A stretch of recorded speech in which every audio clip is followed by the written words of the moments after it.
శ్రీ మహాగణాధిపతయే నమః. ఐం మహాసరస్వత్యే నమః. శ్రీ లలితాంబికాదేవియే నమః. వైశాఖ పౌర్ణమి అని వస్తూ ఉన్నది మనకు. సోమవారము వచ్చినది ఈసారి వైశాఖ పౌర్ణమి. ఎంత విశేషము అంటే వైశాఖ పౌర్ణమి సోమవారం రావటం అనేది, పౌర్ణమి సోమవారం రావటం అంటే పౌర్ణమికి ఏమిటి మనకు గుర్తు అంటే నిండు చంద్రుడు అని మనకు తెలుస్తూ ఉన్నది. అలాగే సోమవారానికి అధిపతి చంద్రుడు. చంద్రుడు మనఃకారకుడు, మాతృకారకుడు. ఆ వైశాఖ పౌర్ణమి రోజు గనక ఎవరైతే మరి అన్నవరము సత్యనారాయణ స్వామిని, శ్రీ మహావిష్ణువును, లక్ష్మీదేవిని గనక ఆరాధిస్తారో ఆ రోజు సాయంకాలము కదా పౌర్ణమి చంద్రుడు వస్తాడు మనకు. ఈ వైశాఖ పౌర్ణమి అనేటువంటి దాన్ని అందరూ కూడా యావత్ ప్రజానీకమంతా కూడా సద్వినియోగం చేసుకోవాలి అని తెలియజేస్తున్నాను. ఎందుకు అంటే నేను చెప్తాను. సత్యనారాయణ స్వామి వ్రతం అనేటువంటిది, సత్యదేవుడు అనేటువంటిది పేరే సత్యం అనేటువంటిది వస్తున్నది. సత్యం అంటే ఏమిటి? యథార్థము, ఉన్నది, జరుగుతున్నది, జరిగేది, ఇది యథార్థము, ఇది జరుగుతుంది అనడానికి నిదర్శనం. ఏమి జరుగుతుంది అంటే మన కోరిక ఏదైతే ఉంటుందో ఆ కోరిక 100% జరగాలి అంటే, మన యొక్క వాంఛ నెరవేరాలి అంటే, మన కోరికలన్నీ ఖచ్చితముగా తీరాలి అంటే, ఈ వైశాఖ పౌర్ణమి నాడు గనక సాయంకాలము ఎవరైతే సత్యనారాయణ స్వామి వ్రతం అనేటువంటిది చేసుకుంటారో మీ కోరికలు తప్పకుండా నెరవేరి తీరుతాయి. సత్యనారాయణ స్వామి వ్రతం అంటే అది ఏమీ పెద్దగా ఏదో అబ్బా చాలా కష్టము, ఇంతమందిని పిలవాలి అంతమందిని పిలవాలి మీరు అనుకోండి. వారం 10 రోజులు ముందే అనుకోండి, ఫలానా వైశాఖ మాసంలో నేను చేస్తాను ఈ వ్రతాన్ని అని. ఎందుకు అంటే వైశాఖ మాసము, చైత్రము, వైశాఖము, జ్యేష్ఠము మొట్టమొదటి మాసాలు ఇవి.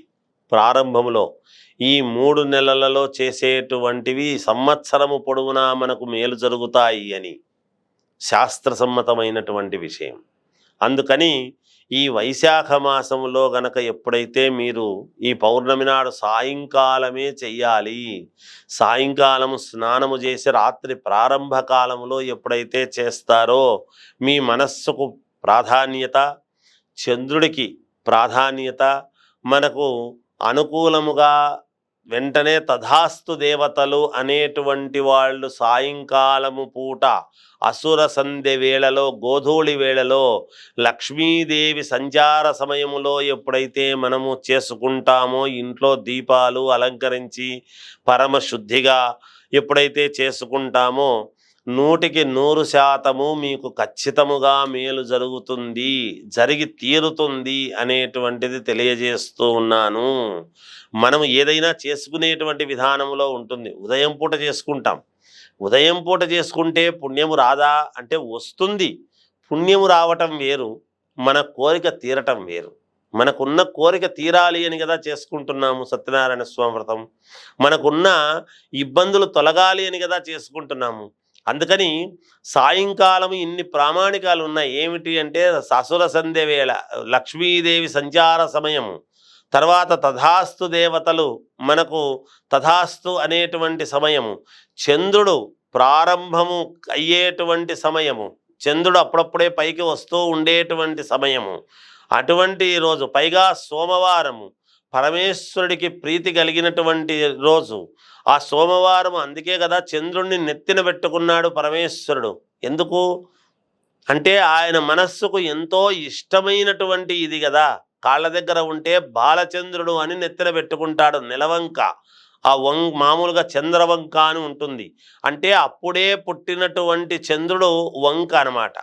ఆ నెలవంక అనేటువంటి చంద్రుణ్ణి ఎట్లయితే శిరస్సున ధరించినాడో పరమేశ్వరుడు, అందుకని ఆ సాయంకాలము పూట ఎప్పుడైతే సోమవారం నాడు 12వ తారీఖు మనం చేసుకుంటామో, మీ కోరికలు ఎన్ని ఉండినా, ఎవరు చేసుకున్నారో కరెక్ట్గా పాటించి చూడండి.